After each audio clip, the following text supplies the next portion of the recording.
Денешното издание на Приказна го посветуваме на една многу чувствителна тема. Ќе говориме за разводот. Како разводот се одразува врз семејството, партнерите и најважно врз децата. Останете со нас. Разводот представува земјотрес за семејството. Како го погодува семејството, како ги отежнува релациите помеѓу партнерите, дознајте од она што ви истраживме во денешното издание на Приказна.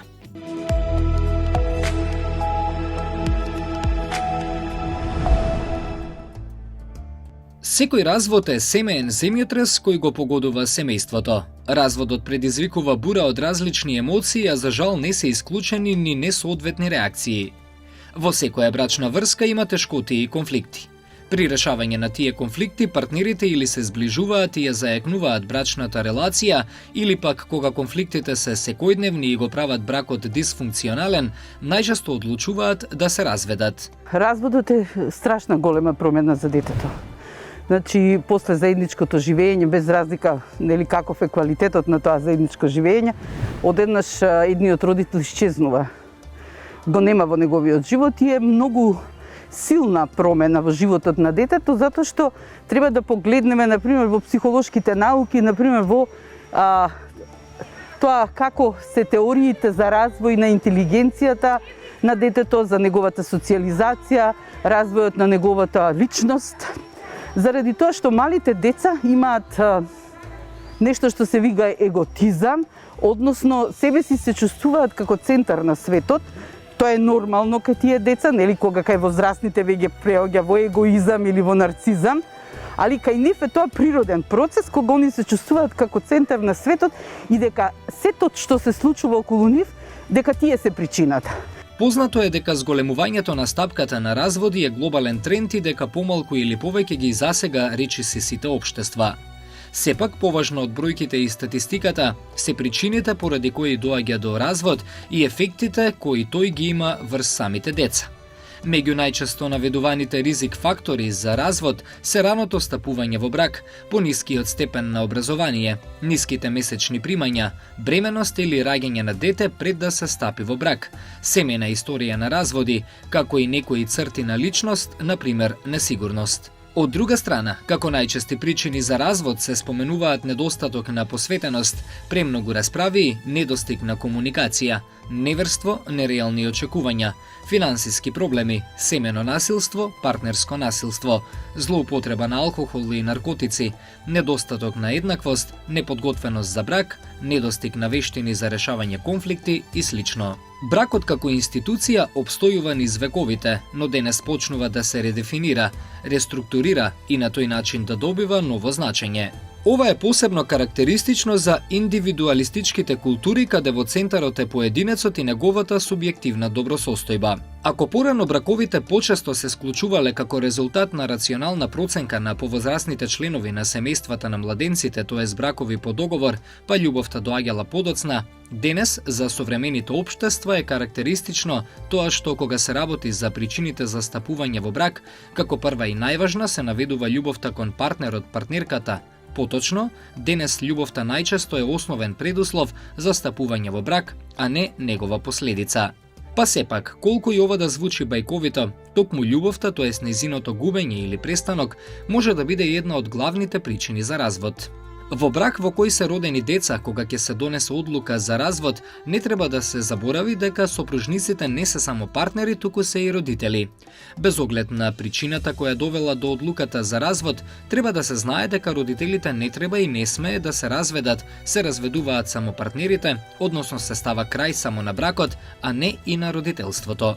Во пракса, кога судијата го разведува бракот, истовремено одлучува и за две работи. Каде ќе биде доделено детето, кај кој родител и другиот родител колкава издршка ќе плаќа за тоа дете. Секогаш Центарот за социјални работи е тој кој што е многу важен во оваа работа при одлучувањето, затоа што судијата го почитува мислењето на Центарот за социјални работи. Таму работат многу стручни лица кои што поаѓајќи од интересот на детето одлучуваат за тоа каде ќе биде детето доделено. Тие разговараат со родителите, разговараат и со други лица, одат на увид на лице место, одат во домот каде што живеат родителите. И многу е важно што со оглед на возраста на детето, ако тоа е способно да изрази својата волја, да каже што сака, каде да припадне, првенствено се внимава на неговата изјава. Децата знаат дека разводот е тешка тема. Тежок е и за родителите кои остануваат без зборови пред паметните и сериозни прашања во врска со комплексни, болни, љубовни и животни проблеми, но тешко е и за децата бидејќи разводот е неразбирлив, збунувачки, полн со нелогичности и противречности. Иако е тежок, разводот е честопати неизбежен, а во денешно време тој се повеќе е прифатен во општеството. Така и со разводот. Кога ќе се случи развод, детето доживува дека можеби тоа е причина зашто едниот родител си отишол, зашто родителите постојано се караат, зашто сето тоа што е страшно се случува околу него.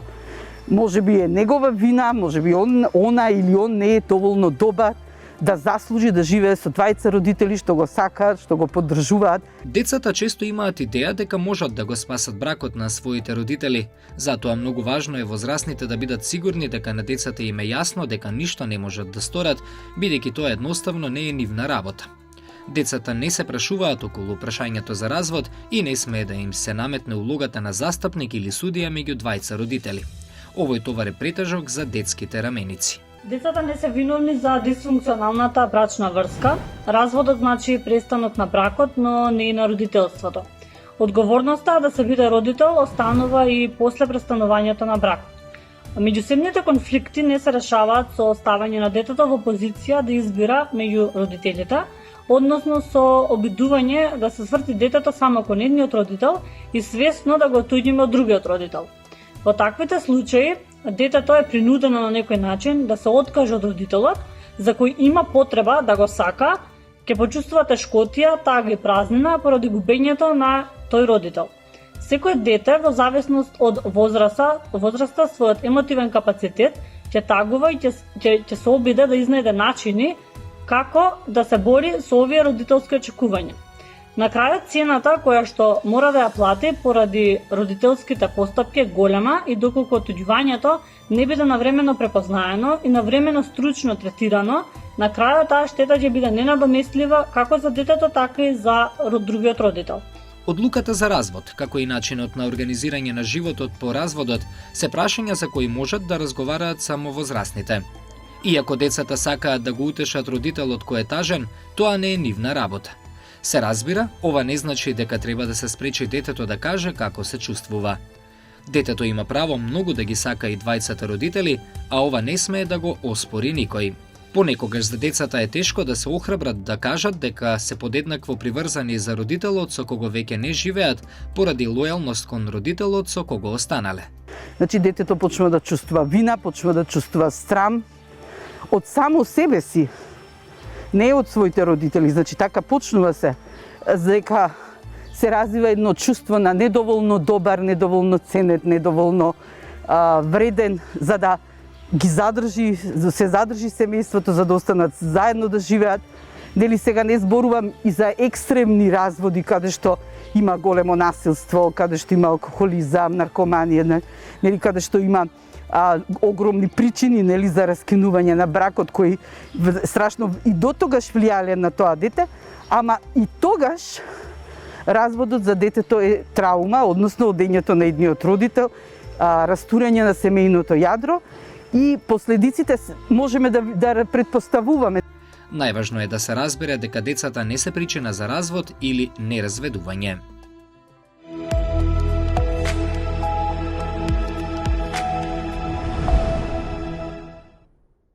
Што се случува со семејството кога партнерите ќе одлучат да се разведат? Прво, одлуката за развод никогаш не е лесна и мал број парови тоа го прават брзо и промптно, како што ние викаме. Обично позади тоа стои некаде 2 до 5 години нефункционален брак, незадоволство во бракот. И покрај сето тоа, самата одлука на донесување е сепак важен чин и понекогаш тоа го донесува само едниот партнер, при што другиот не е подготвен за таа одлука, и понекогаш успеваат и двајцата да се договорат и да заеднички донесат одлука. Она што мислам дека е многу важно да се знае дека кога ќе се донесе одлука за развод, тоа е прилично еден болен момент, еден тежок момент заради тоа што тоа практично значи смрт за бракот. Што значи дека партнерите со одлуката веднаш се соочуваат со серија на загуби. Загуби кои што се случуваат на различно ниво и во различно поле и за разлика од сите други загуби, каде што имаме и ритуали, знаете, она одење на гробишта, па не знам кога е загуба на член на семејство и не знам помени кои што ги даваме, кај бракот тоа, кај разводот тоа не постои. И тоа го прави уште посложен тој процес затоа што вие не можете ритуално да го оджалувате процесот на загуба на бракот. И оттука партнерите влегуваат, иако е таа одлука многу важна, влегуваат во еден цел процес кој што од судскиот развод, кој што иако понекогаш знае да биде многу травматичен, се чини дури и многу полесен од сите други, почнуваат разводите на емоционално ниво, на психолошко ниво, разводите на социјално ниво. Тоа значи кога ќе се разведат партнерите, они не се разведуваат само тие, туку се разведуваат и со целата социјална мрежа, родбинска мрежа, пријатели, кумови, не знам, золви и како се нарекуваат сите тие, и истовремено почнува загубата и материјална, заради тоа економската загуба, финансиска, заради тоа што одедно може би релативно стабилно функционирање, тие треба да влезат во една неизвестна ситуација како понатаму и како ќе продолжат понатаму да функционираат, и секако се јавуваат и низа други како што е на пример религиозниот или како велат духовниот развод.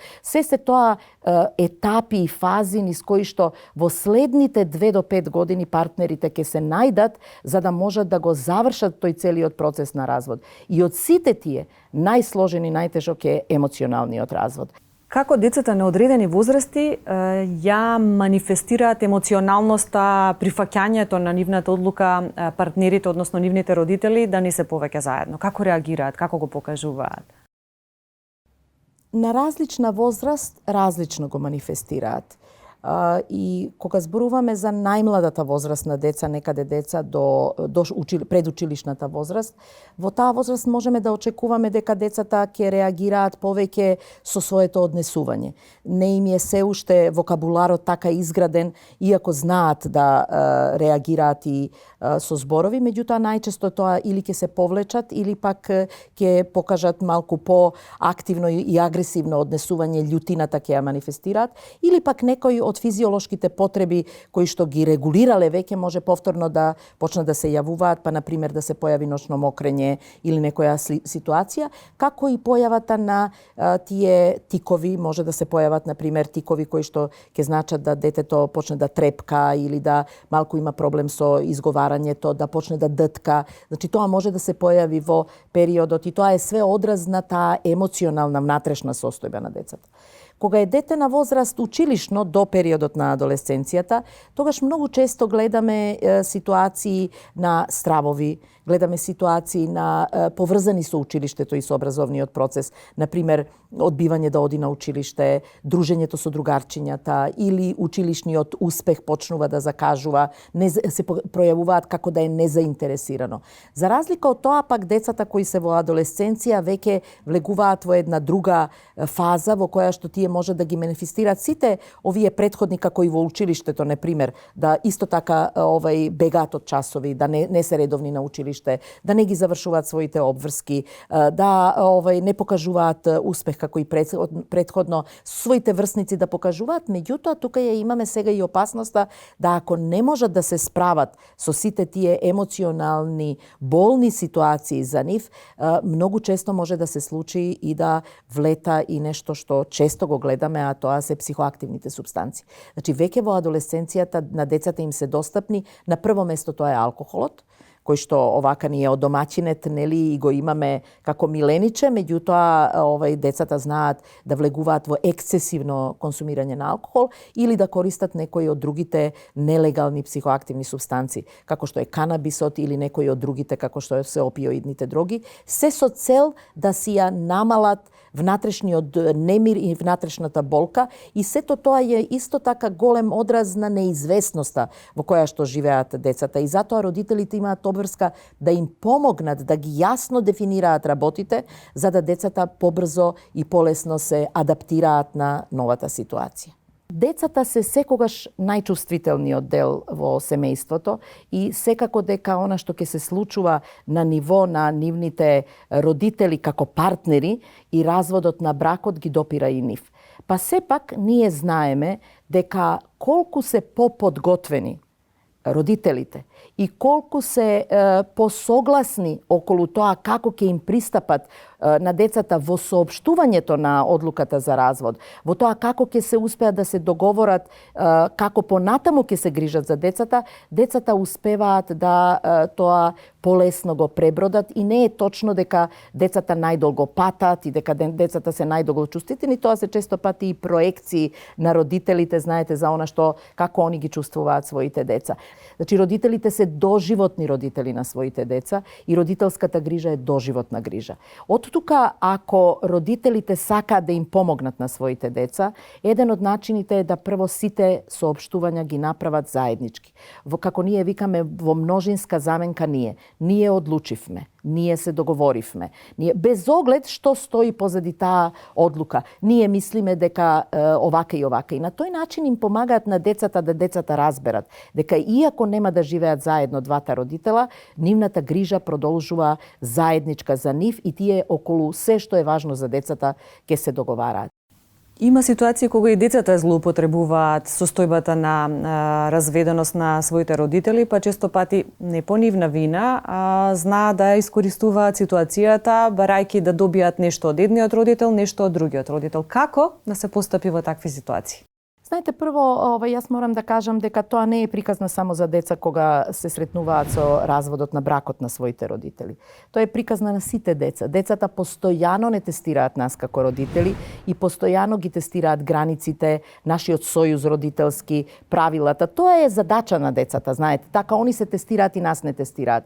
Точно е дека во периодот на разводот или постразводно, децата ќе се доведат во ситуација да, како што вие викате, ги злоупотребуваат, а јас би рекла повторно да ги тестираат родителите, да ги проверуваат капацитетите на родителите да се договорат. И ако они видат дека родителите не се договараат, тогаш тоа што вие го велите злоупотреба е често пати предизвик, како да им праќаат порака на родителите. Аман за аман, договорете се. Ако вие не се договорите, јас не знам што да правам и јас тогаш ќе барам мој начин на решавање на таа. А тоа нас ни наликува на злоупотреба. Па едниот родител, па другиот родител. Со други зборови, ако не сакаме да децата се однесуваат на тој начин, тогаш или секогаш кога ќе видиме дека се однесуваат на тој начин, треба да проработи алармот во нашата глава и да кажеме чекај што се случува, што ние правиме сега и што можеме да направиме поразлично за да му овозможиме на детето да ги почитува правилата, да знае дека не може да добие и тоа е нешто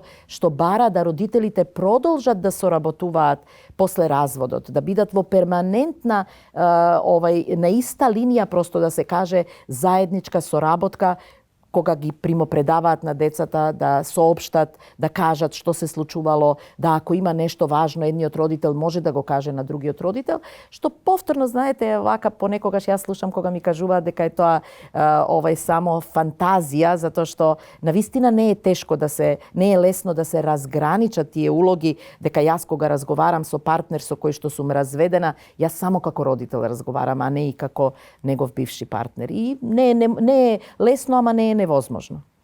За крај би сакала да ја вметнеме пандемијата, колку таа ги отежна или ги олесни релациите на родителите и дали ние како општество се уште имаме стигми во поглед на разводот како момент и тоа го прикажуваме на некој начин не поддржувајќи ги семејствата кои што поминуваат низ развод. Јас ќе тргнам прво од ова последно во што го кажавте вие. Да, ние сме се уште значително традиционално општество и токму од тие причини често пати бракот се доживува како нешто што е равно на живот или смрт. и партнерите живеат во дисфункционални бракови, не успеваат да најдат решение, а сепак остануваат заради тоа што, просто да кажам, немаат дозвола од своите семејства, од општеството, од религијата која што не го поддржува се уште разводот, и на тој начин ги усложнуваат работите и за себе и за децата, затоа што не е лесно да дете живее во ситуација во која што партнерите се постојано во воена состојба, постојано сте во конфликтна ситуација, се расправаат, па тука и насилството често кое што се случува. И од друга страна има една друга појава која што исто така не е за поздравување, а тоа се релативно млади брачни парови кои што на прва топка идат, знаете. Нешто има развод. Не може, знаете, месец, година дена во брак, година и пол во брак, заради ова, значи не работат на бракот кој што е жива материја и кој што стално треба да се на него работи и да човек просто биде присатен и да знае дека тоа не е нешто што е еднаш дадено за секогаш. Така да па и таа приказна ја имаме, да знаете, брзо одлучуваат да се разведат и не се ни обидуваат да ги надминат разликите и недоразбирањата. Пандемијата си донесе некои своји тешкотии. Донесе тешкотии заради тоа што, например, степенот на насилство, на семејното насилство, особено врз жените, насилството е во пораст и тоа сите алармираат, заради тоа што затвореноста, конзервираноста на семејствата, немањето на можност за никаква приватност, немањето на можност да малку со другите кругови социјални се таа тензија во односот растерети. Малку ќе излезете надвор, ќе поразговарате, па полесно се работите вршат, сега ја нема. Исто така родителите се нагрбија со огромен број на нови обврски. Они станаа наставници и учители за своите деца. И сега имате ситуација во која што родителот треба од дома да работи, истовремено треба да се грижи за домашното на своето дете и да обезбеди сите предуслови. Таа просто да кажам тензична ситуација и таа компресија во која што се наоѓаат секако може да придонесе за понатамошно усложување на партнерските и родителските при тоа односи. За среќа кај некои парови пак обратна ситуација, знаете. Ова време на поминување време заедно им создаде можност, особено креативните парови, особено парови кои што знаат и умеат да го испланираат своето време и да внесат нови елементи, успеваат да и тоа го слушаме и тоа радува, заради тоа што она што велат, она што нема да не, како викаат, убие, ке не направи посилни, така и во оваа ситуација има парови кои што успеваат и надминале голем број на кризи со тоа што имаат сега повеќе време за себе и за својот однос и некако го направиле поквалитетен својот однос. Партнерите се разведуваат, но родителите остануваат заедно. Многу чувствително, токму и затоа решивме да го истражиме во денешново издание на Приказна.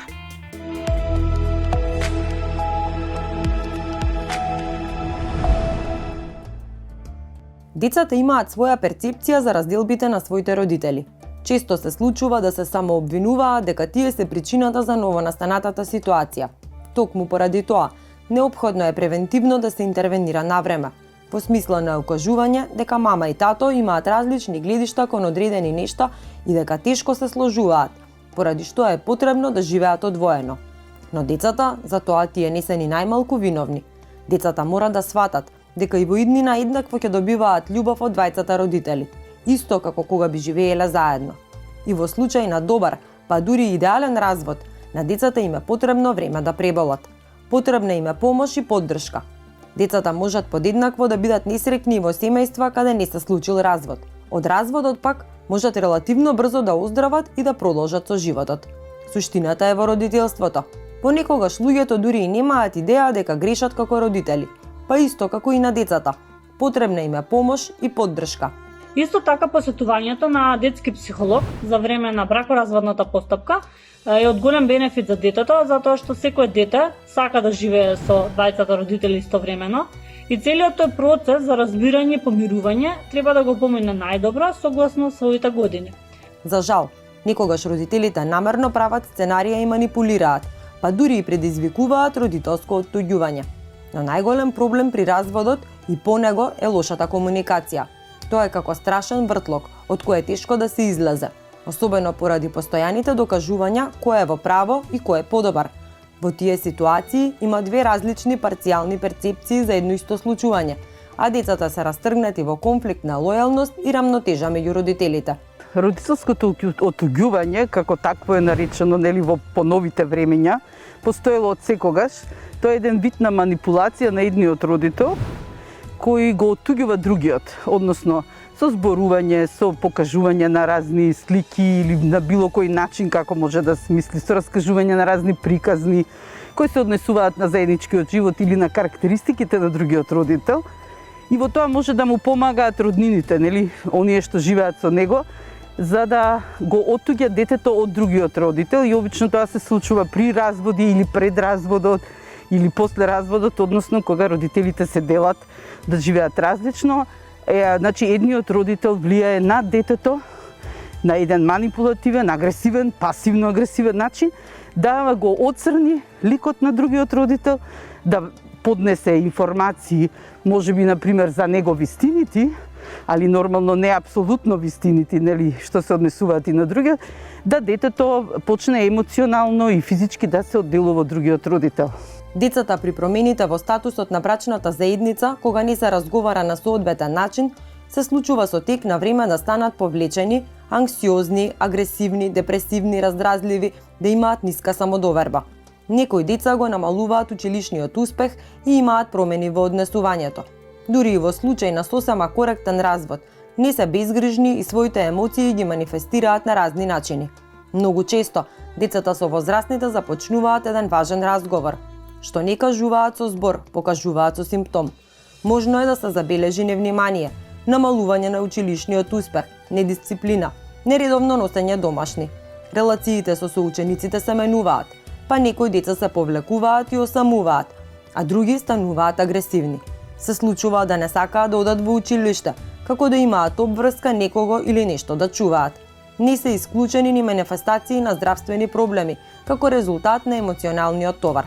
Да му се објасни што се случува, согласно на неговата возраст. Замисли, едно ако има 3 години, друго ако има 12 години детето. Значи, согласно неговата возраст, да му се објасни што се случува, да му се објасни неговата улога во сето тоа, дека он не е виновен или она, момче или девојче, дека не се виновни за тоа, дека тоа некогаш се случува, дека луѓето можат да решат да не живеат повеќе заедно, ама тоа не значи дека они престануваат да бидат родители. Затоа што кога луѓето се разведуваат, не може да се разведат од своите деца. Во насока на нивно заштитување, потребни се упорност, одговорност и труд од страна на двајцата родители. Децата имаат право на безгрижно детство. Не треба да се принудуваат да прават избор меѓу двајцата родители. И секако, треба да ја добијат поддршката и од мама и од тато. Кога станува збор за правата на децата, интересот на детето е секогаш на прво место. Има Македонија многу конвенции ратификувано кои што се применуваат кај нас, има многу закони и во сите кога се работи за дете, ништо друго не е битно. Во процесот на прилагодување на новата ситуација, треба да се внимава да не се исполнуваат сите желби на детето, со цел да се влијае правилно на неговото развивање како личност. За максимално да се заштита децата од стрес, потребни се упорност и труд од страна на двајцата родители. Да не му се уништува детството, да се гледа што почесто со двајцата родители, да не се принудува да прави избор меѓу нив и поддршката што му е потребна да ја добива и од мама и од тато. Родителите се единствени и невозможно е да бидат заменети. Денес ќе ви откриеме една книга која многу убаво ги разоткрива сите оние нешта кои што ги споделивме во ова издание на Приказна. Родителите не се разведуваат е насловот на истата. Еве што за неа имаме во денешното издание на Приказна.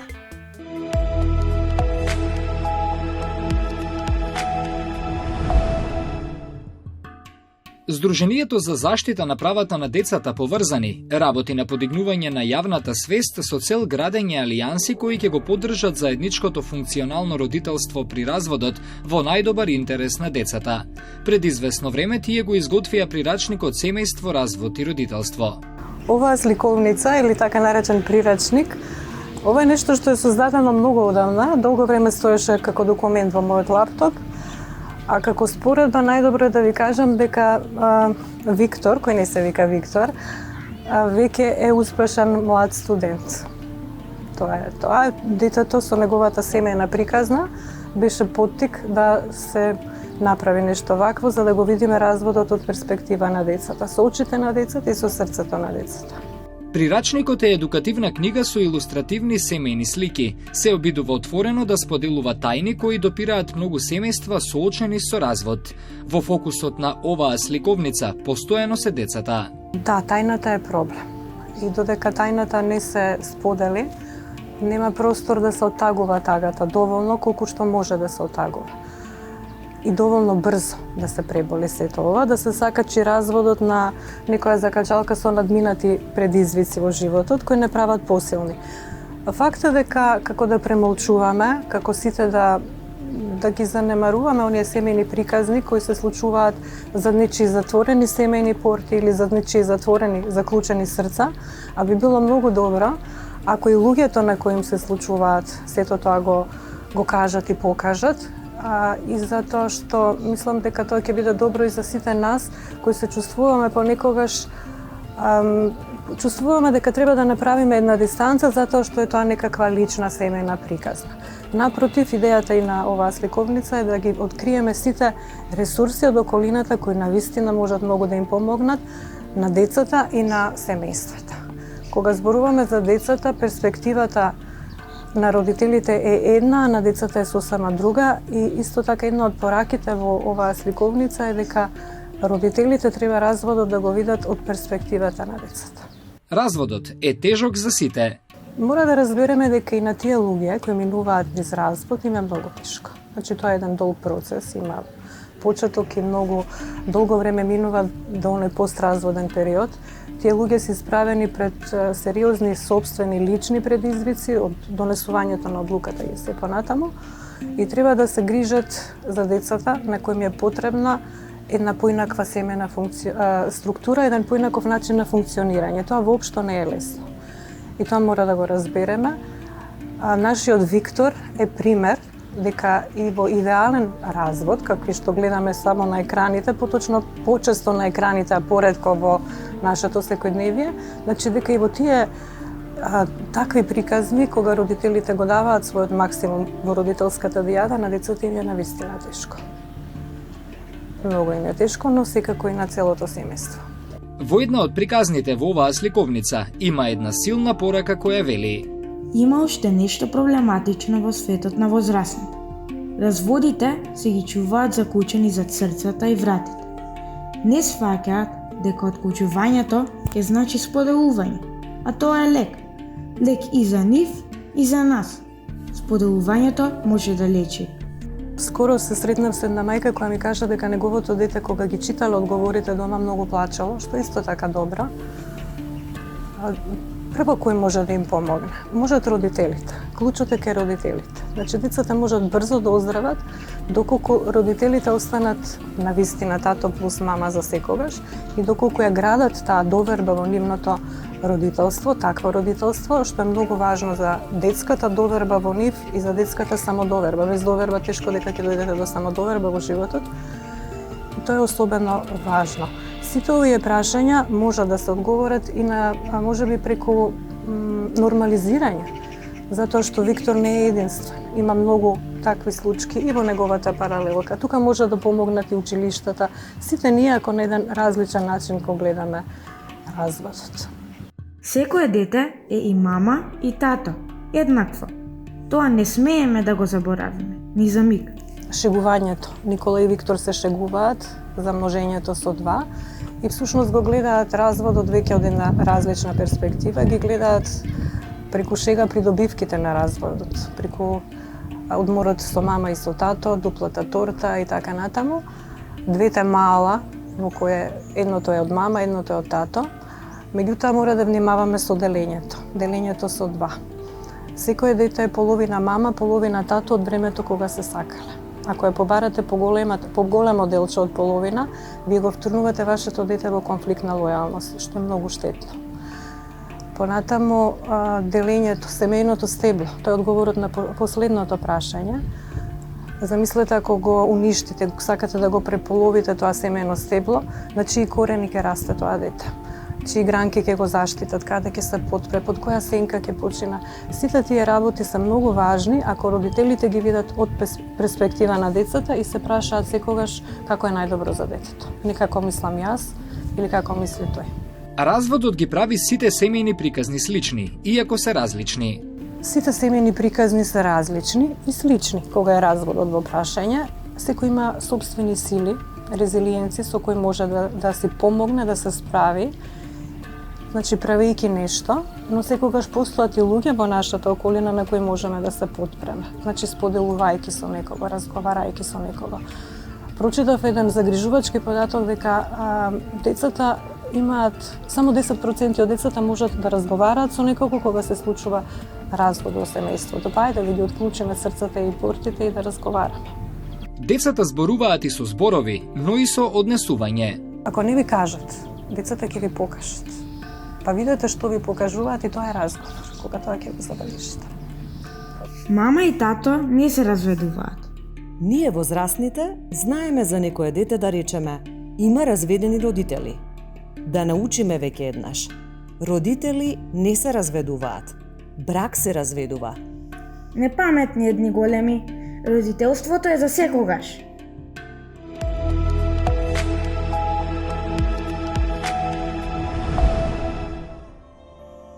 Разводот станува општествен феномен. Токму поради тоа мора да се искоренат стигмите и стереотипите кои се поврзани со разводот. Кај нас постои стигма дека разведените не се добри или се неуспешни луѓе. Ова секако не е точно. Стигмата како неодобрување на одредени појави е традиционална и се провлекува низ годините поради неадекватната терминологија, како дете од расторен дом, дете со разведени родители, сегмент што според експертите е невистина, бидејќи она што е важно е дека кога луѓето се разведуваат, не се разведува родителството, туку се разведува партнирството. Несомнен е фактот дека разводот на бракот како последица на неподносливиот заеднички живот и неможноста повеќе сопрузите да живеат заедно представува законски дозволена и во најголем број случаи општествено оправдана постапка. Разводот најчесто е лек со кој ќе се разрешат конкретни проблеми на една брачна заедница. За жал, во нашето општество се уште има стереотипи кои разведените жени ги карактеризираат како распуштеници, статус кој разведените жени ги опишува како лоши или неуспешни. Ние мора да разбереме дека жените не се роба со грешка, а токму тоа е ефектот кога за разведените се користи терминот распуштеница. Разведените жени имаат право на нормален живот како и секој од нас. Тие се личности и заслужуваат да бидат почитувани согласно нивните способности и карактеристики. Брачниот статус не смее да биде определба по која ќе ги диференцираме за нивната успешност. Разведените не се вирус од кој може да се заразите.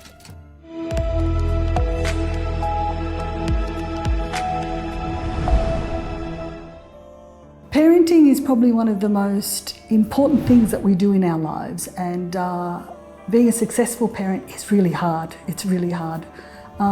In a loving relationship with a family around you, it can still be quite difficult. So, and we believe at UNICEF that, and not just we believe, the science is showing us that these are the most important aspects of making us who we are as functioning human beings. We know that we are influenced a lot by our parents and how they raised us, the joy that we feel in the families, some of the sadness that we feel in families. So it's really important that children have positive family atmospheres in which to grow, to learn, to develop, and especially to experiment with who they are and try things out. When we have divorce in families, it's very difficult, of course. It's difficult for the parents because they are no longer getting on, and it's difficult for children. And children, the studies have also shown that children will blame themselves even if there's nothing to blame. And so it's really important that we do several things. That even though parents may not be getting on during divorce, that they keep their children out of the conflict.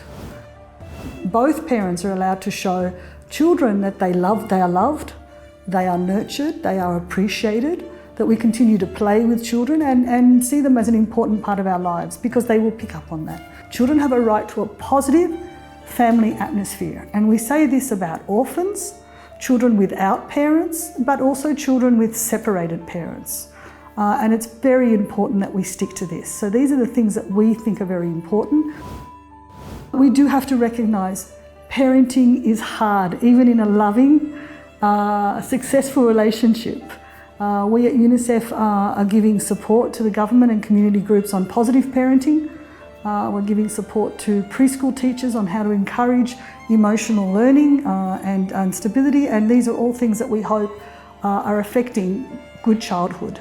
Divorce is a very big sign of families in distress, and how we can help raise our children no matter what's happening in the relationship between mum and dad or in other kinds of family models.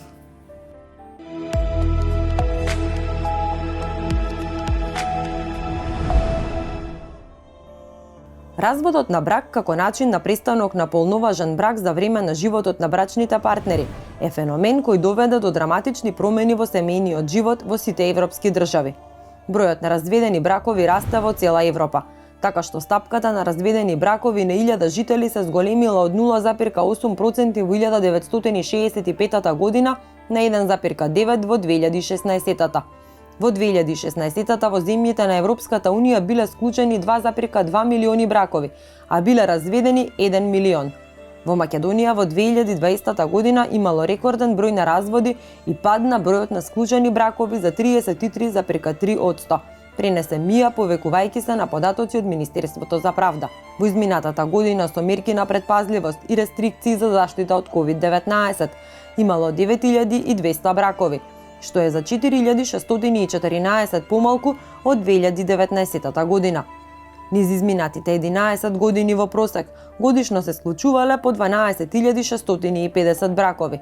Во 2020 се развеле 2284 двојки, што е најголем број на разводи во последните 10 години. Разводот дефинитивно не е едноставна состојба од кој аспекти да се гледа. Верувам дека со она што го споделивме денес имаме добри поуки. Довидување до следната приказна.